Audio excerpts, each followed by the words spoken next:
मेरा आज का विषय है प्रतिऑक्सीकारक। जैसे प्रतिऑक्सीकारक जो होते हैं ये ऐसे पदार्थों का ऑक्सीकरण रोकते हैं, दूसरे पदार्थों का ऑक्सीकरण रोकते हैं, और इस ऑक्सीकरण क्योंकि रोकते हैं इसीलिए इनको कहते हैं प्रतिऑक्सीकारक। तो प्रतिऑक्सीकारकों में खास बात क्या है कि ये हमारे शरीर में बनने वाले मुक्त मूलक जो होते हैं उनके साथ क्रिया करते हैं और उनको निष्क्रिय करते रहते हैं। और जो मुक्त मूलक है वो हमारे लिए इसलिए हानिकारक, वृद्धावस्था से संबंधित बीमारियां आने लगती है, इसलिए मुक्त मूलक हमारे शरीर के लिए बहुत हानिकारक है। तो इनको हटाने के लिए प्रतिऑक्सीकारकों का उपयोग किया जाता है। तो सबसे पहले कि बुढ़ापा क्या है या वृद्धावस्था क्या है, कि जैसा कि इसमें हमने लिख रखा है कि बुढ़ापा एक आवश्यक जैविक घटना है जो सार्वभौमिक है एवं ब्रह्मांड के सभी जीवित प्राणियों में होती है। धीरे धीरे प्रत्येक व्यक्ति में बुढ़ापा आता है, वृद्धावस्था आती है, और ये भी सही है कि मृत्यु एक अपरिहार्य सत्य है। परंतु फिर भी हम लोग ये सब जानते हैं कि वृद्धावस्था एक आवश्यक घटना है, पर फिर भी चूँकि शरीर में इसकी वजह से होने वाली बीमारियों से व्यक्ति घबराता है, मृत्यु से डरता है, इसलिए वृद्धावस्था की दर को कम करने का प्रयास करता है। वृद्धावस्था को लेकर के कई मत भी हैं। Next please. कुछ वैज्ञानिकों का कहना है कि हमारे शरीर में उपस्थित न्यूक्लिक अम्ल, लिपिड व प्रोटीन के नष्ट होने एवं पुनर्निर्माण होने में एक संतुलन होता है। जब इस संतुलन में व्यतिक्रम आने लगता है तो हमारे शरीर में हड्डियां, ऊतक और कोशिकाएं जो हैं उनका धीरे धीरे क्षरण प्रारंभ होता है और उसके साथ ही बुढ़ापा आने लगता है। Next please. जैसे ये देखिए एजिंग की एक तस्वीर है कि युवावस्था से लेकर वृद्धावस्था तक की। Next please. ये दूसरी तस्वीर है। Next please. इसके पहले कि मैं इस वाले मत पर आऊँ, बीच में भी कुछ लोगों ने वृद्धावस्था के लिए कई सिद्धांत दिए, जिसमें एक सिद्धांत क्या, ये प्राचीन अवधारणा है हमारे यहाँ की। कहा जाता है कि हमारे शरीर में एक बहुत तेजस्वी सक्रिय तत्व होता है और इसकी एक निश्चित मात्रा होती है। जब धीरे धीरे इस तेजस्वी सक्रिय तत्व की मात्रा कम होने लगती है तो बुढ़ापा या जरण की प्रक्रिया आरंभ हो जाती है, और जब ये समाप्त हो जाता है तो व्यक्ति की मृत्यु हो जाती है। इसके साथ ही एक प्राचीन अवधारणा और भी है कि प्रत्येक व्यक्ति की सांसें निश्चित होती हैं या दिल की धड़कनें निश्चित होती हैं, और जब ये संख्या पूरी हो जाती है तो व्यक्ति की मृत्यु हो जाती है। हालांकि ये हमारे यहाँ की प्राचीन अवधारणा थी। उसके बाद एक मत आया, ग्रीनबर्ग नाम के एक वैज्ञानिक थे, जिन्होंने कहा कि उन्होंने ऑक्सीजन उपापचय को मुख्य आधार रखा, और उन्होंने कहा कि जिन प्राणियों में ऑक्सीजन उपापचय की दर बहुत शीघ्र तेज होती है उनकी मृत्यु जल्दी होती है। यानी जिनमें श्वास लेने की जो प्रक्रिया है वो धीमी होती है, वो लंबी अवधि तक जीते हैं। तो एक सिद्धांत ये भी था। उसके बाद एक फॉरेन एक वैज्ञानिक थे, उन्होंने ये कहा कि कोशिकाओं जो होती है वो कुछ त्याज्य पदार्थ पैदा करती रहती हैं। अब जो ये त्याज्य पदार्थ है इनका निस्तारण भी होता रहता है, पर अगर इनके इकट्ठा होने की जो दर है वो ज़्यादा हो जाए निस्तारण से तो कोशिकाओं में विष पैदा होने लगता है, कोशिकाएं धीरे धीरे मृत होने लगती हैं और अंततः समाप्त हो जाती हैं। तो ये कुछ सिद्धांत थे एजिंग को लेकर के। इसमें जो सबसे लेटेस्ट कहना चाहिए और सबसे विश्वसनीय है वो ये है हार्मन का, ये 1992 में उन्होंने दिया, और उन्होंने कहा कि मुक्त मूलक ही वृद्धावस्था के मुख्य कारण है। तो अब प्रश्न ये उठता है कि मुक्त मूलक क्या है। Next please.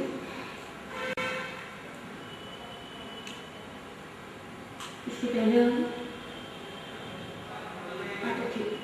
मुक्त मूलक क्या है इसके बारे में हम लोग ज़्यादा से बात कर लें कि ऐसे अणु या परमाणुओं के समूह जिनमें एक विषम अणु होता है वो मुक्त मूलक कहलाते हैं। विषम अणु होने में कौन सी मुसीबत आ गई कि मुक्त मूलक बहुत हानिकारक हो गए? दरअसल बात यह है कि इलेक्ट्रॉनों में अपने को युग्मित करने की प्रवृत्ति होती है, बड़ी प्रबल प्रवृत्ति होती है। तो अकेला इलेक्ट्रॉन जहाँ भी उपस्थित है वो तुरंत किसी दूसरे स्थायी अणु से एक इलेक्ट्रॉन खींचकर अपने को युग्मित करने का प्रयास करता है ताकि वो स्थायी हो जाए। पर इस प्रक्रिया में होता यह है कि वो स्वयं तो युग्मित हो गया, उसने जिससे इलेक्ट्रॉन खींचा वो मुक्त मूलक में परिवर्तित हो गया। अब ये दूसरा मुक्त मूलक जो बना, ये फिर ये प्रक्रिया दोहराता है और किसी तीसरे से इलेक्ट्रॉन खींचता है।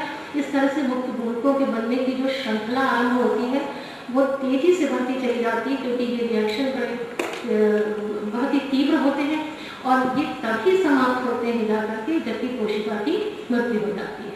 तो ये तो मुक्त मूलक होते हैं। अच्छा, ये ROS क्या चीज़ है कि मुक्त मूलक तो वो गए जिनमें विषम अणु होते हैं, इसके अलावा भी कुछ परमाणु या यौगिक होते हैं जो मुक्त मूलक तो नहीं होते पर उदासीन भी हो सकते हैं, पर वो उतने ही हानिकारक है जितने कि मुक्त मूलक होते हैं। तो चूंकि हानिकारक वो उतने ही हैं, तो इन दोनों को मिला करके सम्मिलित रूप से कहा जाता है रिएक्टिव ऑक्सीजन स्पीशीज, या इन्हीं को कहते हैं क्रियाशील ऑक्सीजन उत्पाद। तो ये दोनों मिलकर शरीर को बहुत नुकसान पहुंचाते हैं, धीरे धीरे वृद्धावस्था की ओर ले जाते हैं और वृद्धावस्था जनित जो बीमारियां हैं जैसे अल्जाइमर है, पार्किंसन है, गठिया है, मोतियाबिंद है, दिल की बीमारियां हैं, इस तरह की बीमारियां पैदा करने में बहुत महत्वपूर्ण रोल अदा करते हैं। इसके बाद ROS के प्रकार में देखिए।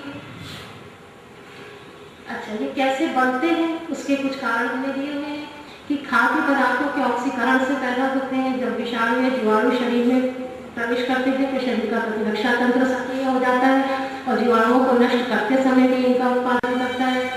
इसके अतिरिक्त एक ये बहुत इम्पॉर्टेंट पॉइंट जो है वो व्यक्तिगत मानसिक दबाव। हम लोग आजकल की जो हम लोग की जीवन शैली है उसमें हर व्यक्ति किसी न किसी तरह के मेंटल स्ट्रेस में ज़रूर रहता है। वो दुनिया में जो इस वक्त होड़ लगी हुई है, वो चाहे एकेडमिक लेवल पर हो, चाहे पैसे कमाने के उसमें हो, उसमें प्रत्येक व्यक्ति कहीं न कहीं किसी न किसी तरह से मानसिक दबाव में रहता है और ये मानसिक दबाव मुक्त मूलक को पैदा करने के लिए बहुत हद तक जिम्मेदार है। Next please.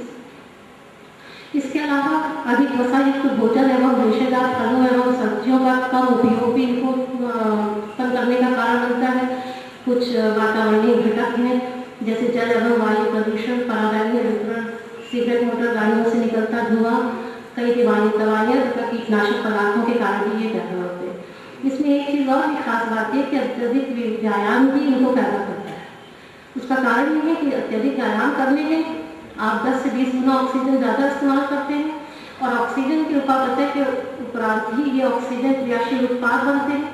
तो ज़्यादा से ज़्यादा ऑक्सीजन वैसे तो स्वास्थ्य के लिए हम लोग के आवश्यक ही है, पर तभी तक आवश्यक है जब तक कि ये मुक्त मूलक नहीं बनाने लगती, क्योंकि कुछ न कुछ व्यतिक्रम आने से यही ऑक्सीजन अपने से ज़्यादा क्रियाशील रिएक्टिव ऑक्सीजन स्पीशीज बनाने लगती है और तब इन लोगों के लिए हानिकारक हो जाती है।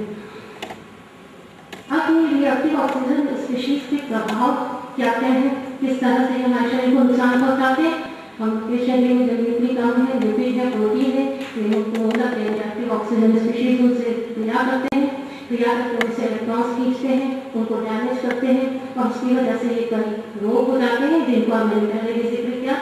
ऑस्टियोपेरोसिस, कैंसर और डिप्रेशन की बीमारी भी वृद्धावस्था के साथ ही धीरे धीरे आगे लगती है। Next please.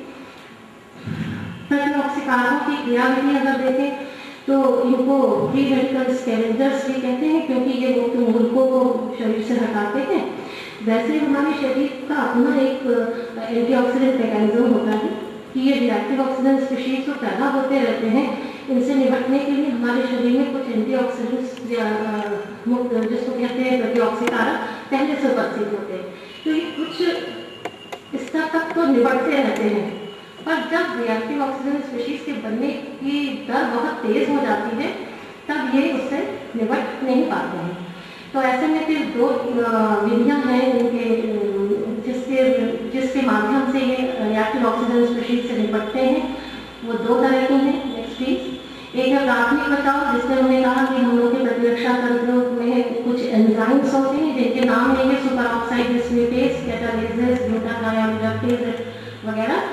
ये अपने आप ही प्रतिऑक्सीकारकों का काम करते रहते हैं और एक हद तक जो रिएक्टिव ऑक्सीजन स्पीशीज बन रही है उनको नष्ट करते रहते हैं।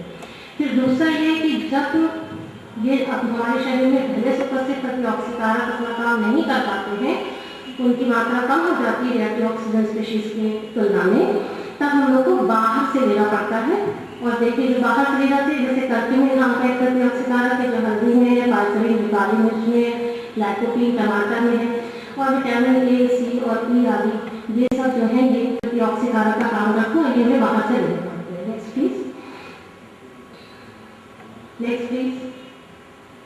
अच्छा, तो अब हम लोग इसमें कुछ ऐसे प्रतिऑक्सीकारकों को देखें जो कि हमारे शरीर में पहुंचकर बहुत अच्छी तरह से काम करते हैं। उसमें देखिए विटामिन ई, ये जो टोकोफेरॉल है, बहुत अच्छी तरीके से काम करता है। ये 8 प्रतिऑक्सीकारकों का संयुक्त ग्रुप है। एक्चुअली ये अल्फा, बीटा, गामा, डेल्टा के फॉर्म में रहता है, और ये परऑक्सी रेडिकल जो है, परऑक्सी मुक्त मोलर जो है उसको हटाता है। ये हमारे शरीर की प्रतिरक्षा बढ़ाने को पुश करने के अलावा कैंसर के उपचार में भी काम आता है, त्वचा के दागों को हल्का करता है, तो इसको कार्डियोवैस्कुलर क्रीम और लोशन में भी इसको इस्तेमाल करते हैं। ये विटामिन ई के साथ एक खास बात है कि इसको खाली पेट नहीं लेना चाहिए, साथ ही में आयरन युक्त पदार्थों के साथ तो बिल्कुल नहीं लेना चाहिए। उसका कारण ये है कि आयरन यदि फेरस सल्फेट के रूप में है तो ये विटामिन ई को नष्ट कर देता है, बल्कि आयरन की तरह जिंक लिया जा सकता है विटामिन ई के साथ। दूसरे से एक इसको लेने में सावधानी और रखनी चाहिए कि जो खून पतला करने वाली दवाएं हैं जैसे वॉरफेरिन या एस्पिरिन के साथ इसको लेना घातक है, क्योंकि ये एंटीकोगुलेंट अर्थात खून के थक्के जमने से रोकने वाला पदार्थ है। और ये जो विटामिन ई है, नेक्स्ट प्लीज, ये देखिए बादाम में मिलता है, नेक्स्ट प्लीज, सनफ्लावर ऑयल में, और ये अंकुरित अनाज है उसमें मिलता है। फिर विटामिन सी, मैं आपको बता दूं कि प्रतिऑक्सीकारकों की सूची में सबसे ऊंचाई पर फर्स्ट नंबर पे विटामिन सी आता है। और ये जैसा कि नींबू, संतरा, अमरूद, अंगूर वगैरह में मिलता है। इसके एक बहुत अच्छा गुण ये है कि ये विटामिन ई और सी को अगर साथ लिया जाए तो विटामिन सी विटामिन ई की प्रतिऑक्सीकारक क्षमता को बढ़ाता है। उसका कारण ये है कि जो विटामिन ई है तो ये किसी जब भी कोई मुक्त मूलक बन रहा है तो उसको अपना एक इलेक्ट्रॉन दे देता है, फिर ये खुद का परिवर्तित हो जाता है मुक्त मूलक में। तो विटामिन सी अपना एक इलेक्ट्रॉन विटामिन ई को दे देता है, तो विटामिन ई की जो क्षतिपूर्ति हुई है इलेक्ट्रॉन देने से मुक्त मूलक को वो पूरी हो जाती है। और विटामिन सी में ये गुण होता है कि वो अपने पुनर्चक्रण के द्वारा अपने इलेक्ट्रॉन की पूर्ति कर देता है। तो विटामिन ई और विटामिन सी को साथ जोड़ा जा सकता है। ये देखिए विटामिन सी के सोर्स है नींबू में, नेक्स्ट प्लीज, संतरे में, और ये अमरूद में भी विटामिन सी मिलता है। बहुत सी चीज़ों और मिलता है, ग्रेप्स में भी है। देखिए विटामिन ए, इसका सीधा संबंध तो दृष्टि से पर ये भी एक अच्छा प्रतिऑक्सीकारक है। इसका एक पूर्वगामी प्रतिऑक्सीकारक होता है जिसको बीटा कैरोटीन कहते हैं। बीटा चूंकि आ नहीं पा रहा था, इसमें कुछ फॉन्ट की समस्या की वजह से जो मैं समझ नहीं पाई, तो बीटा कैरोटीन होता है इसका प्रिकर्सर विटामिन ए का। और ये बीटा कैरोटीन बहुत अच्छा प्रतिऑक्सीकारक है। ये नारंगी और पीले रंग के फलों सब्जियों में मिलता है, खासकर गाजर में बहुत ज़्यादा। ये हरी सब्जियों में भी मिलता है, मतलब हालांकि वो दिखती नहीं है नारंगी, पर चूंकि क्लोरोफिल होता है इसलिए उनका नारंगी रंग जो होता है वो ढक सा जाता है, इसलिए पता नहीं लगता है। इसका ये गाजर है जिसमें बहुत अच्छी तरह से दिख रहा है ग्रीन टी, हरी चाय। ये हरी चाय हमारे इलाहाबाद विश्वविद्यालय में भी बहुत शोध हुआ है। इसमें कैटाकिन और इपीकैटाकिन नाम के पॉलीफेनॉल पाए जाते हैं। और हरी चाय और काली चाय में मुख्य जो अंतर है वो ये है कि हरी चाय बगान से उसकी पत्तियां तोड़ी जाती हैं, तुरंत उनको तोड़ने के बाद स्टीम पास की जाती है और उन्हें पैन फ्राई किया जाता है ताकि उसमें वो एंजाइम जो उनको हरी चाय से काली चाय में बदल देता है वो नष्ट हो जाते हैं।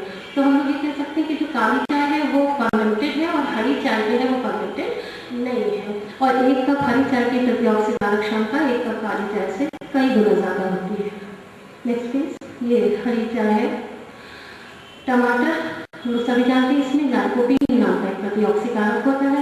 और लाइकोपीन हर खाना सब्जियों में जो लाल रंग के होते हैं उसमें मिलता है। और ये अभी इस आर्टिकल को लिखते वक्त इंटरनेट पर मुझे पता चला कि पका हुआ टमाटर कच्चे टमाटर से ज़्यादा फायदा पहुँचाता है, क्योंकि पकने पर लाइकोपीन का अवशोषण आंतों द्वारा भली भांति कर लिया जाता है। आपको मैं बता दूँ लाइकोपीन प्रतिऑक्सीकारकों से ही रिलेटेड शोध का काम है। तो मैंने सोचा लाइकोपीन खरीद करके उस पर कुछ शोध किया जाए। तो 1 मिलीग्राम लाइकोपीन की कॉस्ट 7,000 रुपये है, 1 मिलीग्राम की। तो फिर उस जो विचार था उसको मुझे छोड़ना पड़ा। आगे बढ़िए, ये टमाटर है, ये लाल अमरूद और फिर ये लाल तरबूज। हल्दी हमारे यहाँ इसका वर्षों से सेंचुरी से भी ज़्यादा हम लोग इसका इस्तेमाल करते रहे हैं। सिर्फ खाने पीने में नहीं, हमारे यहाँ धार्मिक कार्यों में भी हल्दी का प्रयोग किया जाता रहा है।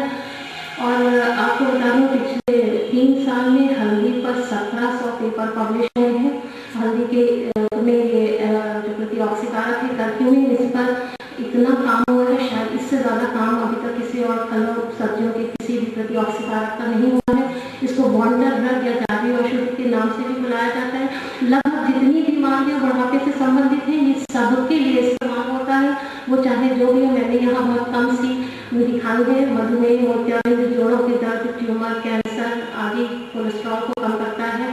और पर दरअसल देखा है तो इसमें कम से कम 25 से 30 बीमारियों को दूर करने की क्षमता होती है। और ये दाल में पड़ी हुई हल्दी उतनी फायदा नहीं करती जितनी दूध में डाल करके पी जाए तो फायदा करती है, क्योंकि ये लिपिड सॉल्युबल है, ये लिपिड में मिले है। इसलिए दूध में अगर हल्दी को का सेवन किया जाए तो वो बहुत फायदा करती है। ये हल्दी की तस्वीर है। और काली मिर्च का जो तीखा स्वाद होता है, इसमें पार्पेरिन नामक प्रतिऑक्सीकारक है। ये भी लिपिड पर ऑक्सीडेशन को कम करता है, रिएक्टिव ऑक्सीजन स्पीशीज के बनने की गति को धीमा करता है। इसके साथ सबसे बड़ा फायदा जो है पार्पेरिन के साथ, कि आजकल इसको बायो अवेलेबिलिटी इनहेंसर कहते हैं। बायो अवेलेबिलिटी इनहेंसर मतलब ये कि ये जिस किसी तत्व के साथ मिलाकर दिया जाता है उसकी क्रियाशीलता को कई गुना बढ़ा देता है। अभी 2009 में शोभा डे नाम की एक वैज्ञानिक है, उन्होंने इस पर शोध किए और परिणाम ये दिए कि कर्क्यूमिन के साथ, यानी हल्दी के साथ अगर काली मिर्च का सेवन किया जाए तो कर्क्यूमिन की क्रियाशीलता को 2000 गुना बढ़ा देता है। यही चीज़ नहीं है, देखिए हरी चाय में अगर काली मिर्च मिला करके पिया जाए तो वो कैटाकिन जो उसमें पाया जाता है उसकी क्रियाशीलता को भी कई गुना बढ़ा देता है। नेक्स्ट प्लीज, काली मिर्च है। नेक्स्ट अदरक। हल्दी की तरह इसका राइजोम भी बहुत उपयोगी है और इसमें एक प्रतिऑक्सीकारक जिंजेरॉल मिलता है। ये किसी प्रकार की भी सूजन को कम करता है और गठिया नाल उत्पन्न दर्द को भी बहुत कम करता है और आराम पहुंचाता है। नेक्स्ट प्लीज, ये अदरक की तस्वीर है। लौंग के तेल में थाइमोल और यूजिनॉल जैसे शक्तिशाली प्रतिऑक्सीकारक होते हैं और इनमें देखिए प्रतिऑक्सीकारक होने के अलावा हर्पीस, हेपेटाइटिस, वायरस, बैक्टीरिया, फफूंद आदि को भी नष्ट करने का गुण होता है। ये फेफड़ों को कैंसर के उपचार में भी बहुत उपयोगी है। नेक्स्ट प्लीज, ये लौंग की तस्वीर। लहसुन में देखिए, इसमें भी एक प्रतिऑक्सीकारक है, एलिसिन नाम का पदार्थ, जो प्रतिऑक्सीकारक के अलावा एलडीएल कोलेस्ट्रॉल को कम करके खून के दबाव को घटाता है, खून को पतला करके दिल की बीमारियों से बचाता है। इसका तीखापन इसमें उपस्थित कई तरह के सल्फाइडों की वजह से होता है। नेक्स्ट प्लीज, अंगूर में इसमें रिजर्वेट्रॉल नाम का एक प्रतिऑक्सीकारक होता है और ये रिजर्वेट्रॉल रेड वाइन, चॉकलेट और कोका पाउडर में भी मिलता है। ये प्रतिऑक्सीकारक भी है, साथ ही साथ ये मधुमेह के रोग को भी ठीक करता है। नेक्स्ट प्लीज, सेब है। सेब में क्यूरसेटिन नाम का प्रतिऑक्सीकारक होता है और सबसे बड़ी बात है कि सेब के गूदे से ज़्यादा उसका छिलका फायदेमंद होता है। उसके छिलके में कम से कम 29 अन्य लाभदायक पदार्थ भी होते हैं। ये बहुत अच्छा रेशों का भी स्रोत है और सेब को रोज लेने से दिल की बीमारियों को 4% और दिल की बीमारियों द्वारा मृत्यु की संभावना को 27% तक कम किया जा सकता है। एक मध्यम आकार के सेब में 5 ग्राम अम्लीय रेशे होते हैं जो कोलेस्ट्रॉल को कम करते हैं। इसमें फ्रक्टोज शुगर होती है जो रेशों के साथ मिलकर ब्लड शुगर का स्तर ठीक करती है। इसमें फ्लेवोनॉइड भी होते हैं जो कैंसर, मधुमेह, अस्थमा आदि बीमारियों से बचाते हैं। और जहाँ तक तत्वों की बात है तो अभी तक एक ही तत्व पता चला है जो जिसमें प्रतिऑक्सीकारक क्षमता है, वो सिलीनियम में ही पाई जाती है। थोड़ा बहुत जिंक पर शोध हो रहा है पर अभी उसके जो आंकड़े हैं उनकी ऑथेंटिसिटी पे थोड़ा डाउट है। नेक्स्ट प्लीज, अब ये है प्रतिऑक्सीकारकों की सह क्रियाशीलता, जिसका थोड़ा जिक्र मैं पहले कर चुकी हूँ कि विटामिन ए की क्रियाशीलता विटामिन सी की उपस्थिति में बढ़ जाती है, या फिर ग्रीन टी में भी डालकर पिया जाए नींबू तो उसकी क्रियाशील विटामिन सी की उपस्थिति में जो प्रतिऑक्सीकारक है उनकी क्रियाशीलता बढ़ जाती है। तो 2 दिशाओं में शोध हो रहे हैं। वैज्ञानिकों की दो सोच है कहना चाहिए। एक वैज्ञानिक वक्त तो ये कर रहा है कि वो पौधों के जो जड़ है, तना है, पत्तियाँ हैं, फल है, ये सब्जियाँ, इनसे उस बायो एक्टिव कंपाउंड्स को निकाल देता है, जो उनके क्रियाशील तत्व हैं उनको निकाल दिया, उन पर शोध के कि किस बीमारी में लाभदायक है, उनकी कैप्सूल बनाई, बर्बाद बताई। जैसे मैं आपको बताऊँ कि हल्दी से निकाला हुआ जो कर्क्यूमिन है उसकी टैबलेट्स अभी इंडिया में नहीं पर अमेरिका वगैरह में उपलब्ध है। तो वो लोग एक तत्व को लेकर के और उनका उपयोग बीमारियों में कर रहे हैं। दूसरे वैज्ञानिक वर्ग की जो सोच है उसका ये कहना है कि एक अकेले तत्व को देने से फायदा बहुत नहीं होता। उनका कहना है कि वो तत्व जिस फल व सब्जी में उपस्थित है उसको पूरा खाना चाहिए। उसके पीछे नेक्स्ट प्लीज, उसके पीछे उनका सोचना ये है कि एक फल है जैसे उसमें बहुत से तत्व उपस्थित है, उन तत्वों के आणविक कहना चाहिए आकार जो है, उनका आणविक स्वभाव जो है, उनकी विलेयता जो है, ये सब वो एक दूसरे और भी जो उपस्थित है उन सब को अफेक्ट करते हैं, जिसको वैसे क्रियाशीलता कहते हो। तो इस तरह से दो वैज्ञानिक सोचे हैं और पर दोनों ही वैज्ञानिक सोचों पर बहुत तेजी से शोध चल रहा है। और देखिए क्रियाशीलता का सबसे अच्छा उदाहरण हमारे त्रिफला है, आंवला हर्बा बहेड़ा का संयुक्त सम्मिश्रण, और त्रिकटु भी है जिसमें त्रिफली कार्बोनेट और अदरक का मिश्रण होता है। Next please.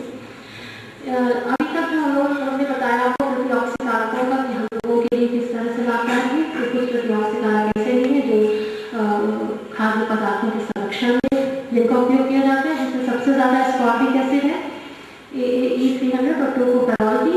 इसके अलावा कुछ संश्लेषित प्रतिऑक्सी कारक हैं जिनके नाम मैंने यहाँ दिए हुए हैं। Next please.